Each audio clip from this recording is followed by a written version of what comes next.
I would like to introduce you to Primary Elements Artist Pigments, a true powdered pigment that is infused with gorgeous micas. There is so many things you can do with this. It's definitely a magical product. The first thing we're going to do is create our own watercolors by simply using water, bind and resist powders by Luminarte, and whatever colors of the primary elements you choose to use. Remember, you can mix them straight up, or you can go ahead and blend and make your own custom watercolors, which, let me tell you, it's a little addictive. Make sure you save your paper towels that are using to clean up with, because they are gorgeous. I oftentimes will use mine in like a personal die cut system and create my own flowers. They're just too pretty to throw away. The next thing we're going to do is, using our Silks acrylic glaze, we're going to make our own acrylic paints. You could do this also with the gel mediums as well. You go ahead and choose the color, mix, and paint just as you would any other acrylic paint. Again, don't forget, you can blend and mix your own custom colors using all the different pigments. I can never leave well enough alone. Love just to experiment with color and layering color, mixing my new colors. You can have just boundless, countless colors in this. So pretty, so smooth. It just goes down like a dream.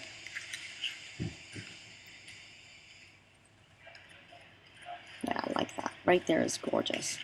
Absolutely stunning. See the micas? You can kind of see a little bit. It's quite pretty. In person, the mica is absolutely sensational. Okay, the next thing we're going to do is using polymer clay. So the easiest way to use it is to go ahead and create some sort of embellishment or whatever your piece is going to be. In this case, I'm using a silicone mold I made. I'm creating a rose. I'm going to use a fluffy brush and lightly dust the primary elements right onto the polymer clay. And I can layer up some colors too, so I can get a little bit of depth or texture in the actual piece so it looks a little more realistic, so to speak. Kind of addictive. Again, you're going to keep wanting to add colors until it just doesn't take anymore.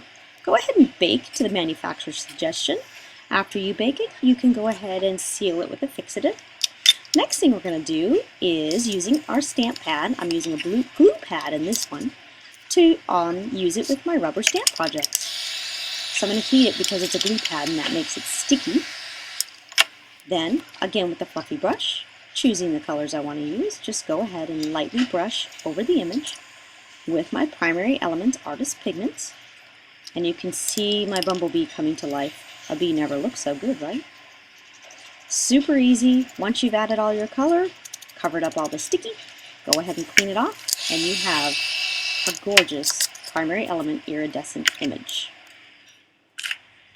Also, sometimes the pigments look one way when they're dry, but magic happens when you turn them into paint. This is Spiced Pumpkin, which looks rather brown as a dry pigment. But once you make a paint out of it, it becomes a very rich, deep reddish orange, which is perfect for any of your fall type of projects, or if you're a fan of orange, here you go. Gorgeous, gorgeous color. Make sure you look at the charts before making your choices, just so you have a good informed idea of what your Primary Elements Artist Pigments can do for you.